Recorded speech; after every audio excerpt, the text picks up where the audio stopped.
د نبی علیہ السلام یو صحابي دی ابو دجانه رضی الله تعالی عنہ. دا ډیر بهادر صحابي دی، ډیر بهادر صحابي و. دا عادت دا کنه دی چې کله میدان جنگ ته ووت کنه دی ډیر په نخرو باندې ګرځېدو. میدان جنگ ته ووتو دا توره به راواغسته داسې به یې تاووله او دا سر به یې داسې اوچت نیولې او سینه به یې ایستلې وه، واړه واړه قدمونه به یې اخیستل، داسې په ټوپونو به روانو. ډېر په تکبر انداز سره په میدان جنگ کې دی ګرځېدو. یو ځل دی داسې په میدان جنگ کې روان دی چې نبي علیه السلام پې نظر شو، موسکی شو، وایي خندل. یاره د ده د انداز نه دی، دا الله ته ډېر ناخوښه دی. دا داسې انداز دا داسې انداز الله ته ډېر زیات ناخوښه دی. خو په میدان جنگ کې ګورې نه، په میدان جنگ کې الله داسې انداز وي خوښوي. وی نور دا د تکبر انداز دی، الله یې نه خوښوي. الله د تکبر اندازو نه خوښوي. څومره چې د عاجزي کوله دومره به د الله اوچتوي. الله تبارک وتعالی ته سر ټیټ خوند کوي، سر اوچت الله ته خوښ نه دی. څومره چې عاجزه ګرځي دومره الله ته ته محبوب یې، دومره الله ته ته خوښ یې. د دې وجې نه حدیث مبارک کې راځي نبی علیه السلام فرمایي چا چې د الله د وجې نه عاجزي وکړه الله به یې اوچت کړي، الله به یې څه کړي، او چا چې تکبر وکړه الله به یې راتاو کړي. نو د ابو دجانه رضی الله عنه په تکبر سره میدان جنگ کې ګرځېده، دا توره به یې داسې تاوله، سینه یې رېستلې وه. نو نبي علیه السلام چې ولیدو داسې یې موسکی شو، وایي دا انداز الله ته ډېر ناخوښه دی، دا د تکبر انداز دی. خو په میدان جنگ کې نه وي، میدان جنگ کې الله ډېر خوښوي دا انداز، دا انداز الله ډېر خوښوي. د دې وجې نه د کافرو مخکې به ځان عاجزه نه کوي. میدان جنگ کې داسې به ګرځي چې کافر ته پته ولګي چې یاره د ده خو زه د یو ګزار هم نه کېږم. اوس جنګونه د ګولو دي، د ټوپکو دي، وړوکې ماشوم یا ډزو کې غټ سړی ورته وکړي. مخکې به جنګونه د زور و، د طاقت په و، ابه آمنے سامنے جنګو، په توره به جنګو. نو ابو دجانه رضی الله عنه پر میدان جنگ کې داسې ګرځېدو. په غزوه احد کې نبی علیه السلام خپله توره داسې راویستله، یاره دا توره به د دې به څوک حق ادا کړي چې دا توره زه هغه ته ورکړم. نبی علیه السلام توره وه، وایي د دې حق به څوک ادا کړي چې دا توره زه هغه ته ورکړم. هر یو صحابي به راته وایي د الله پاکه پیغمبر زه حق ادا کولی شم ماله راکړه، ځکه د نبي علیه السلام توره وه. د هر تن مقصد دا و چې دا ما ته راکړې شي. نو هر صحابي به راته وایي د الله پاکه پیغمبر دې حق به زه ادا کړم ما ته یې راکړه. خو نبي علیه السلام نه ورکوله. ابو دجانه رضی الله عنه راغی، وایي د الله پاکه پیغمبره د دې تورې حق څه دی لومبی راته هغه ووایه، د دې تورې حق څه دی. نبی علیہ السلام ورته وفرمایل وی د دې حق دا دی چې په دې باندې دومره کافر قتل کړی شي چې دا توره پې کږه کړي، دا توره پې څه کړي، کږه یې پې کړي. دا د دې تورې حق دی. وی د الله پاکه پیغمبره دا حق زه ادا کولی شم ما ته دا توره راکړه، دا حق زه ادا کولی شم دا توره ما ته راکړه. نو د نبی علیہ السلام ورله دا توره ورکړه. وی او ابو دجانه د دې تورې حقدار هم ته یې، د دې حقدار هم ته یې، هغه توره هغه ته ورکړه ده. نو بهرحال د ده په میدان جنگ کې ډېر یو عجیبه انداز و. نو بیا په غزوه احد کې مشکل راغی په مسلمانانو باندې. څه مسلمانو څه ټایم کې پسپایي اختیار کړله، نبي علیه السلام سره ډېر مخصوص صحابه کرام پاتې شو. په هغې صحابه کرامو کې یو ابو دجانه رضی الله عنه هم د نبي علیه السلام سره پاتې شوی. نو چې کله په نبي علیه السلام باندې دا ډېر ګډ وډ ګزارونه شروع شو د غشو د تورو که نه، دا ابو دجانه رضی الله تعالی راغی او نبی علیہ السلام ته مخامخ ودرېدو. نو کافرو ته یې شا کړه او نبی علیہ السلام ته یې مخ کړو. دا غشي به راتله نو ده به ورته خپله شا اړوله راړوله، په دې به یې دا غشي خوړل او د نبی علیہ السلام نه به یې منع کول په دې شا. نو بیا ترې وروسته یو صحابي تپوس وکړو، د ابو دجانه عاشقان خو ټول عمر غشي په سینو خوري، په شاګانو خو عاشقان غشي نه خوري، تا خو ټول غشي په شا خوړلي دي، ته څنګه عاشق وي د نبی علیہ السلام چې غشي دي په شا خوړل. هغه ورته بالکل خبره دی ټیک ده چې عاشقان غشي په سینو خوري، خو کومه دا سینم دشمن ته مخامخ کولی زما شا د محبوب صلی الله علیه وسلم ته راتله. ما چې کله دشمن ته مخ کو سینه کوله غشو ته ما، نو زما شاه نبی علیه السلام ته راتله. نو ما دا نشو برداشت کولی چې زما شاه د نبی علیه السلام ته راشي. نو ما نبی علیه السلام ته مخ کو او خپله شا مې غشو ته ونیوله. زه داسې عاشق یم د نبی علیه السلام. یو دغه عشق و د نبی علیه السلام سره د صحابه کرامو ښه دا عشق چې نبی علیه السلام وفرمایل وی ځان او خپل اهل و عیال د حرامونه بچ کړئ، د حرامونه بچ کړئ، خپلې ګېډې ته هم حرامه مه غورځوه، خپلو بچو له هم حرامه مه وړه. د هغې نه پس ابو دجانه رضی الله عنه یو عمل شروع کړو چې کله به د سهار مونځ کېدو نو چې نبی علیه السلام به څنګه سلام وګرځو نو ابو دجانه رضی الله تعالی په دعا ته نه ایسارېدو، فوراً به د جومات نه په منډه وته، دعا به یې نه کوله. یو ځل نبی علیه السلام دی ساره چې ورګه داسې چل کوي نو چې څنګه نبی علیه السلام سلام وګرځاو ابو دجانه رضی الله عنه په منډه د مسجد نه ووته. نبی علیه السلام په دویمه ورځ باندې سارو، په دویمه ورځ بیا داسې چلو کو د سهار په مانځه کې چې نبی علیه السلام سلام وګرځاو دی فوراً په منډه د مسجد نه ووته. په درېیمه ورځ بیا نبی علیه السلام سارو، چې په درېیمه ورځ نبی علیه السلام بیا سلام د سهار د مانځ وګرځاو، ابو دجانه منډه کړه چې دی وته د جومات نه، نبی علیه السلام یې ودرېږه لکه ابو دجانه ودرېږه. ابو دجانه رضی الله عنه ودرېدو، بیا راشه زما خواله. دی راغی د نبی علیه السلام خواله کېناستو. نبی علیه السلام ورته وفرمایل وی ابو دجانه زما په خیال چې ستا الله ته څه حاجت نشته دی، زما په خیال ستا الله ته څه حاجت نشته دی. د الله پاکه پیغمبر زه خو الله ته ډېر محتاج یم، زه خو الله ته ډېر زیات محتاج یم، د الله پاکه پیغمبر ولې مې حاجت نشته؟ وی که ستا الله ته حاجت وی نو تا به ترې دعا غوښتله، ته خو دعا نه غواړې او په منډه ځې. الله دې زموږ په حال باندې رحم وکړي. مونږ چې هم دلته دعا غواړو نو ډېرو خلکو دعا ته حاجت نه وي، په منډه وځي د مسجد نه. داسې ده که داسې نه ده؟ زه دلته دعا غواړم دغلته د مسجد په دې ور باندې ځای نه وي وځي. دا هغه خلک چې د دوی الله ته ضرورت نه وي. دا پوره خلک راغلی دی. ښه دا څه راغلی دی؟ دا پوره خلک دی، دوی ضرورت نه لري، دا ډېر مالدار او د الله نه بې پروا خلک دی. که چېرته الله ته ضرورت وي په دې دعا کې به شرکت کو. ځکه حدیث مبارک کې راځي نبی علیه السلام فرمایي په یو څو موقعو باندې الله د انسان دعا نه رد کوي. یو موقع په هغې کې د فرض مونځ نه وروسته دعا غوښتل، د فرض مونځ نه وروسته څه غوښتل؟ دعا غوښتل. په دې ټایم کې الله د انسان دعا نه رد کوي. نو موږ دلته دعا غواړو دوی منډې وخي. دا هغه خلک چې الله ته ضرورت نه وي دا پوره راغلي دي. الله دې زموږ په حال باندې رحم وکړي. نو نبی علیہ السلام ابو دجانه رضی الله تعالی عنہ فرمایلی ابو دجانه کو ستا الله ته حاجت وي خو په دعا ته به ایسارېدي، ته خو دعا نه کوې په منډه د مسجد نه وځي. ابو دجانه رضی الله تعالی عنہ فرمایلی د الله پاکه پیغمبره زه په منډه د مسجد نه ځکه وځمه چې زمونږ کور سره په ګاونډ کې د یو یهودي کور دی او د هغه په کور کې کجوره ولاړه ده او د هغې کجورې څانګې زمونږ کور ته راوښتې دي. نو د شپې د هغې کجورې نه څه کجورې زمونږ کور ته ښکته غولي ته راتاوي شوي د شپې. زه په منډه ځکه کور ته ځمه، هسې نه زما وږي بچي راپاسي او دغه کجورې راټولې کړي او وایي نه خوري چېرته. نو زه په منډه ځکه ځان رسوم چې کجورې راټولې کړم هغې ګاونډي ته حواله کړم چې ستا د کجورې نه زمونږ کره دا دانې راتاوي شوي دا واخله. هسې نه چې زه ځمه کور ته او زما وږي بچي راپاسېدلي او دغه کجورې خوړلي، هسې نه زما د بچو ګېډې ته حرامه چېرته لاړه نه شي. د الله پاکه پیغمبره یو ځل مې خپل بچی ولیدو چې کجوره یې راغستې وه د هغې نه خوړلی. د الله پاکه پیغمبر تالو ته مې وله ګوته ورسوله، کجوره مې ترې رابار کړه.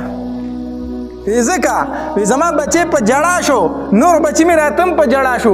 ما وی چې ای بچو جاړی مه خفه کېږئ، ما زه دا نه غواړم چې ابو دجانه په میدان محشر کې د غل په نوم سره وبللی شي. په میدان محشر کې ابو دجانه د چا په نوم وبللی شي؟ د یو غل په نوم باندې وبللی شي. د پردی کجورې پټې کړې وې خپلې بچو له یې ورکړې وې.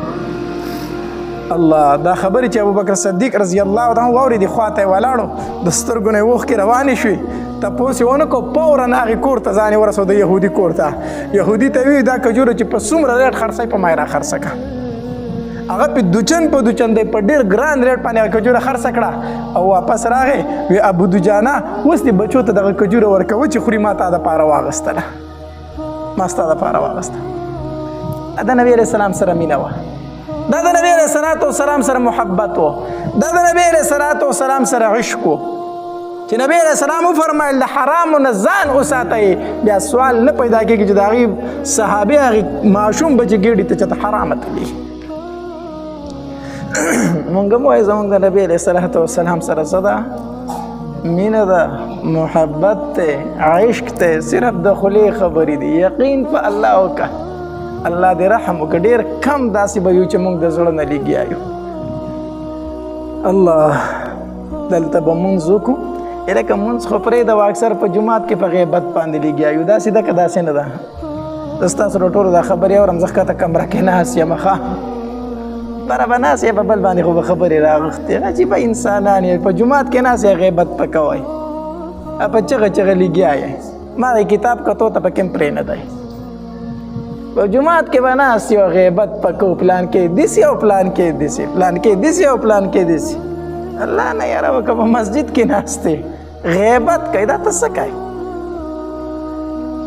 دلته به فرض مونځ وکړو بار ته به بیا لاړ شو چغلي به کوو دلته به مونځ وکړو چې پټي ته لاړ شو نو کوشش کوم چې پوله لګوو چې ځان ته یو انچه دوه ځای سیوا کړمه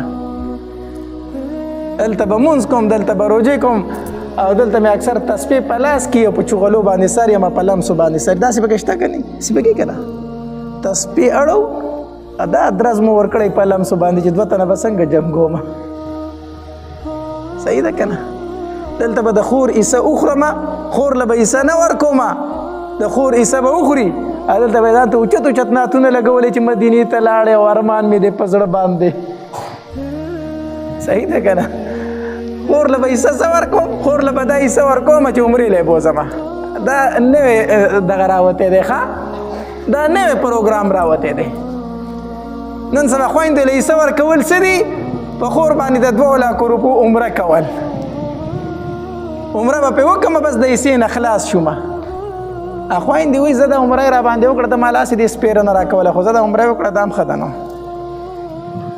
په عمرو نه خلاصېږي په حجونو نه خلاصېږي چې زه به په خور باندې عمره وکړم او بس زه به خلاص شم زه به په خور باندې حج وکړم خلاص به شم هلته به ما ته په بیت الله شریف کې دعاګانې وکړي دعاګانې درته کوي د سره نه قبلېږي ستا په ګېډه کې حرامه پرته ده کو دا خور وایي الله وایي بخه خو الله فرمایي وایي ستا عیسی خوړلی او ته پرې ناراضه یې څنګه یې وبخمه ستا عیسی خوړلی او ته پرې ناراضه یې څنګه یې وبخمه داسې راوتی دی عمرو ده که نه دا راوتی دی ښه دا هم د نبي علیه السلام سره مینه ده صحیح شو که نه حاجي صاحب به ورته ویلی کېږي امیر صاحب به ورته ویلی کېږي مولي صاحب به ورته ویلی کېږي دلته به یې د خور عیسه خوړلي او زیات نیک عمله به هغه چې په خور باندې عمره وکړي نور رانه څه غواړي عمره مې پرې وکړه که نه دا عیسه ورته جدا که ورې ولکه کاپې عمرې کوي کو حجونه کوي کو خپل خاوند لی ورکوي دا بعضې پکې وایي وایي زه یې ورله ورکوم خو وایي دا ما ته پته د هغې دله نه یې ورکوي خاوند یې یادوي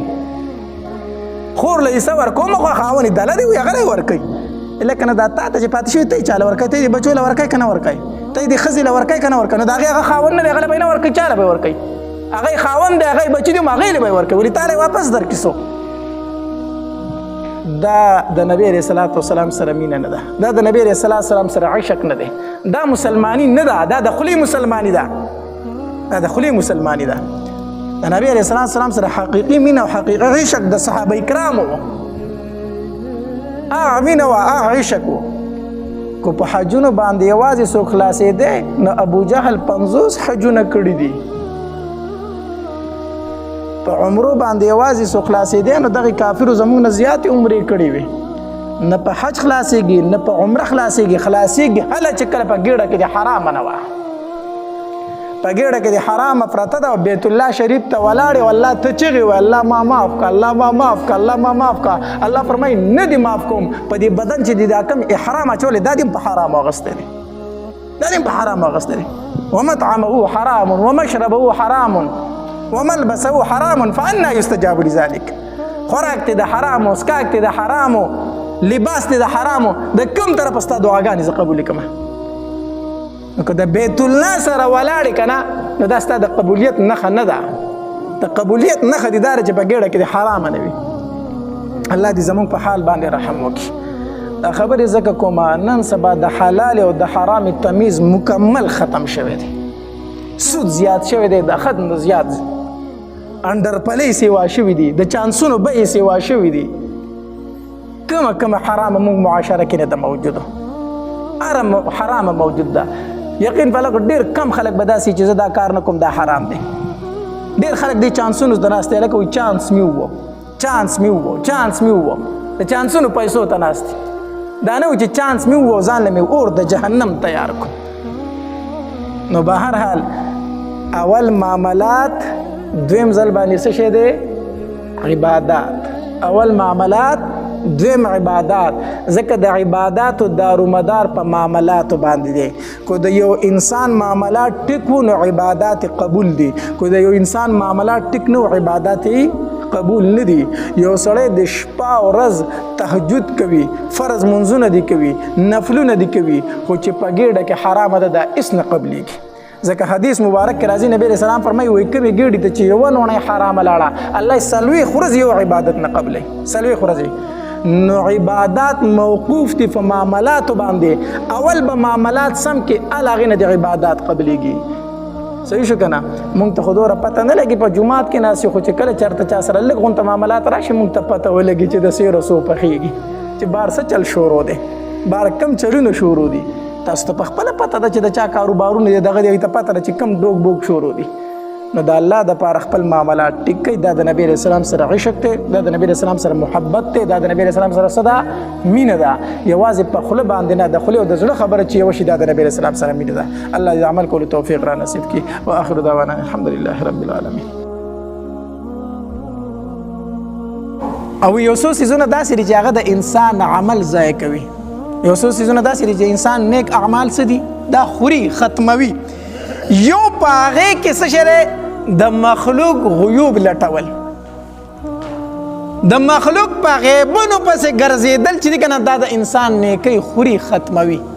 بعضې خلک داسې وي که نه دی په دې کلي کې په دې معاشره کې ګرځي دې دپاره چې په دې کلي کې به چا سوران کار خو نه کړی چې زه خور کمه. دی د خلکو په غیبونو پسې ګرځي، د خلکو په غیبونو دایي په دې بعضې ځایونو کې دي سي هلک وایي ما سره د ټول کلي خبرونه موجود دي، تا سره به موجود نه ستا کار روزګار شته دی نه نو ستا څه کار نشته، روزګار دی نشته، عبادت دی نشته، خو ګرځي دې دپاره چې د چا غیبونه ولټوي نو او بیا خور شي په کلي کې چم په چمې خوری.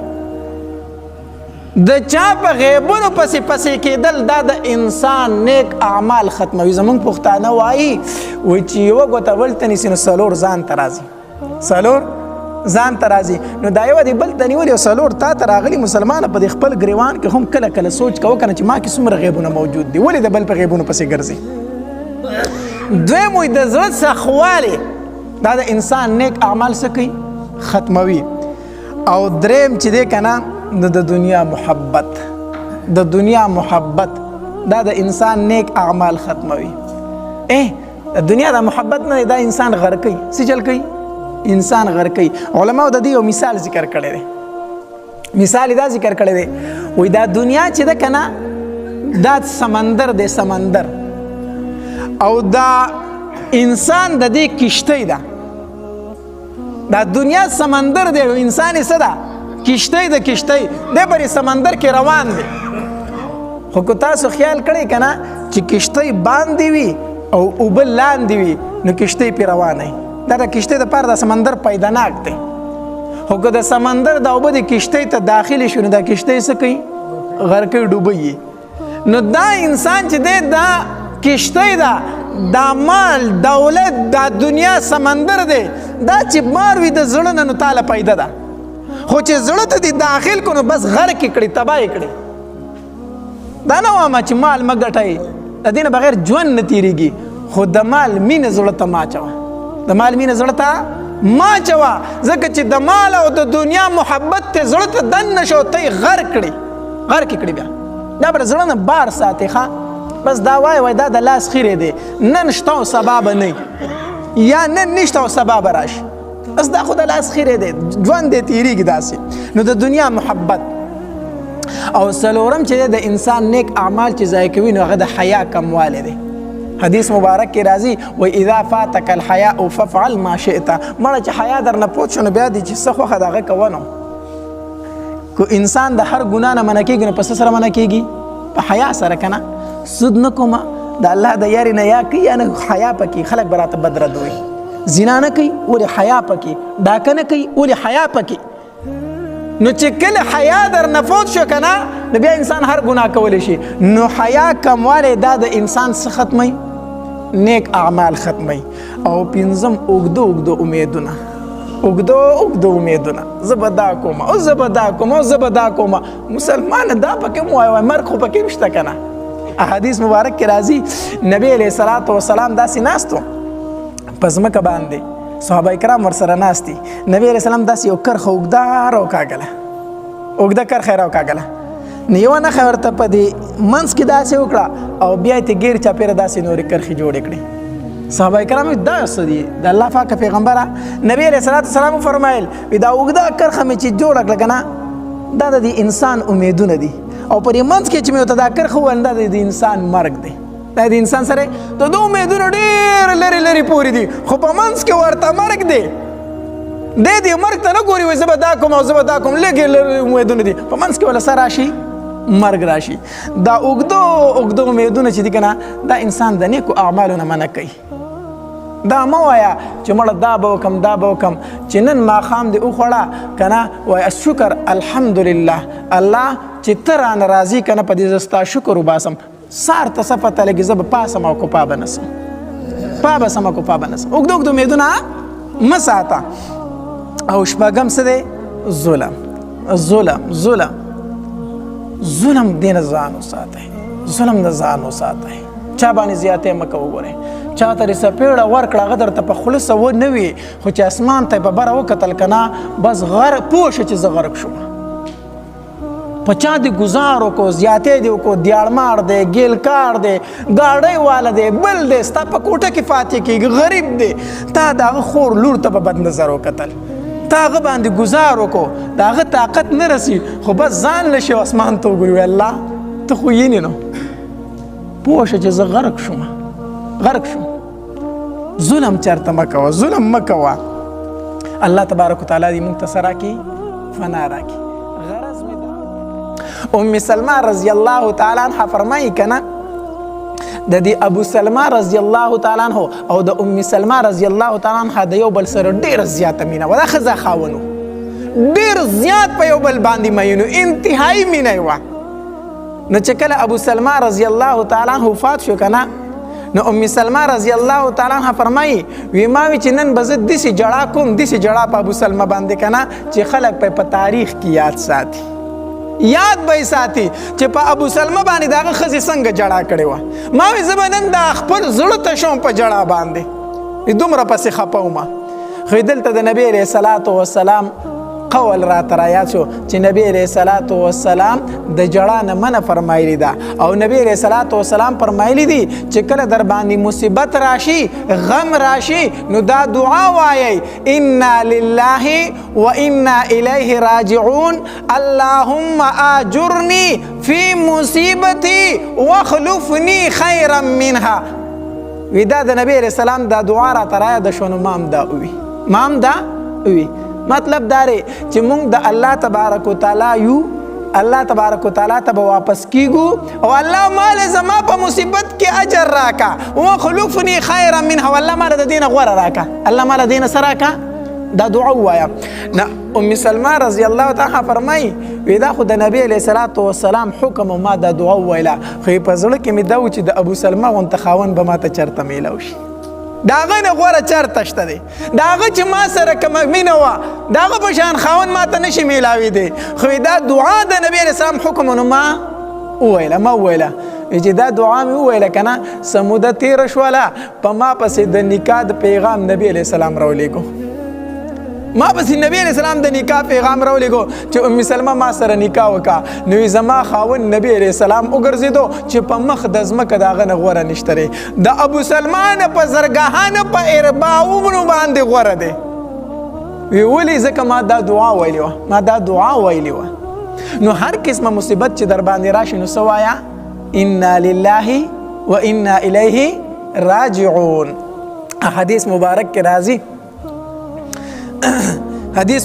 راځي نبی علیہ الصلوۃ والسلام فرمایي حدیث قدسی دی چې کله فرشتي راشي او د یو مسلمان د بچی نه روح واخلي که نه، ماشوم بچی وفات کې روح ترې نه واخلي، نو چې کله دوی دا روح اسمانونو ته وسي که نه نو الله تبارک وتعالی د دې فرشتو نه تپوس کوي وایي ای زما فرشتو اخذتم ولد عبدي، زما د بنده بچی خو واغستو، هغه خو تی واغستو، روح خو تی قبض کو. فرشتي وی الله او روح خو تی واغستو. بیا الله تبارک وتعالی تپوس کوي اخذتم اخذتم ثمرة فؤاده تاسو زما د بنده د زړه نه میوه روشو کوله. دا وړوکی بچی سړي ته ډېر خوښي که نه ډېر خوږې ورته الله تبارک وتعالی فرشتو نه تپوس کوي زما د بنده د زړه میوه خو روشو کوله. نو فرشتې وایي الله د هغه د زړه میوه خو روشو کوله ځکه ستا حکم ونه مونږ خو نور څه نشو کولی خو تا راته ووي چې روح دې نه واخلی. نو الله تبارک وتعالی فرمایي زما بنده څه وي تاسو چې د هغه د بچي نه ساه واغسته بچی خو ترې واغستو زما بنده څه وي. فرشتې وی الله ستا حمد بیان کو ستا حمد بیان کو واسترجع او انا لله و انا الیه راجعون وي. الله تبارک وتعالی فرمایي تاسو زما د بنده د زړه میوه راشو کوله د هغه نه خو د هغه بچی واغستو او هغه زما ثنا بیانوله هغه انا لله و انا الیه راجعون دا ویلو او الله هغه دا ویلو. الله تبارک وتعالی فرشتو ته وی اے فرشتو په جنت کې یو بنگله روغه کوي یو کور روغ کوي او په دې دروازه باندې ورته ولیکئ بیت الحمد. بیت دا د هغې بنده کور دی دا د هغې بنده بنگله ده چې د هغه بچی ما واغسته هغه زما حمد بیانو هغه زما څه بیانو حمد بیانو زما استعینه بیانولې دا بنگله دغه انسان له ورکوي. الله نو الله بچیم راکړي دي دا د الله امانت دی څنګه چې راکړي دغه شان بیرانه اخلي همو علماو لیکلي دي.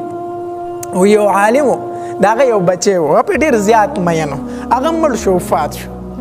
چې وفات شو د عالم ته دومره تکلیف ورسېدو که نه دومره درد ورته ورسېده که نه چې خپل درس او تدریس یې پرېښودو درس او تدریس بیانونه یې پرېښودل ځان له یو کوټه کې لاړ او کېناست او جړل به خلک پریشان شو چې یاره مولانا صاحب خو موږ ته درس هم پرېښودو هغه بیانونه یې راته هم پرېښودو دا به څه کېږي.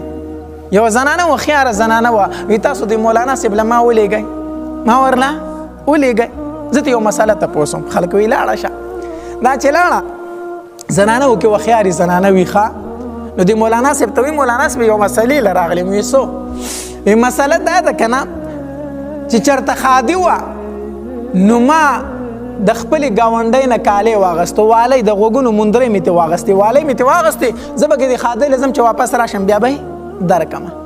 وی زه لاړم خادي مې به کې تېره کړله چې واپس رالم هغې هم څه ونه وي ما هم څه ونه وي تر دې پورې چې په دې کې 8 کاله تېر شو. څومره وخت تېر شو 8 کاله تېر شو. اوس هغه زنانه راپسې سوال جواب کړي چې زما هغه والی ما ته راکه هغه ما ته راکه وی زما زړه نه کېږي زه هم چې دا مې نه ورکولې اوس دې زما زړه نه کېږي زه هم چې دا مې نه ورکولې. نو عالم ورته وی ظالمي هغې یوې ورځ دپاره مندرې درکړې وي او تا پکې 8 کاله تېر کړو تا له خو د هغې شکر ایستل پکار دي د هغې احسان منل پکار دي نو ته د هغې په مندرو باندې کلکېږي اوس یې ورکوي نه. نازنانه ورته وی د الله ولي چې دا مسله ما ته بیانوي که نه لومبې لږ په خپل هم سوچ وکړه ګوره هوښیاره زنانه وه که نه دا مسله چې ما ته بیانوي که نه په خپله ځان ته هم لږ سوچ وکړه دا بچی چې الله تعالی درکړی دا خو یې درله امانت درکړی و او 8 کاله در سره تېر کړو چې نن یې درنه واغستو نو خپل خو دې دا حالت رخ کړی دی چې په کوټه کې ناست یې او خفه پسې او موږ ته د هغه درسونه هم پرېښودلو او ما ته وایي چې هغې درنه والی اوس اخلي نو د هغې احسان ومنه نو ته هم د الله احسان ومنه که نه چې 8 کاله خو یې درکړی و. عالم پوه شو چې او زنانه خو زه پوه کړم زنانه خو زه پوه کړم د هغې ځای نه راپاسې د خپل درس او تدریس یې څه کو شروع کو. نو غرض می دا دی چې الله تبارک وتعالی بچیم راکړي دي مور هم راکړي پلار هم راکړي ښځه هم راکړي رشته دار هم راکړي دي غمونه به راځي دې ته به ځان ذهناً تیار ساتي چې دا هر څه د الله امانت دی والله رانه به واپس اخلي بیا به بد ارادې نه وایي بیا به څه وایي انا لله و انا الیه راجعون اللهم اجرني في مصيبتي واخلفني خيرا منها.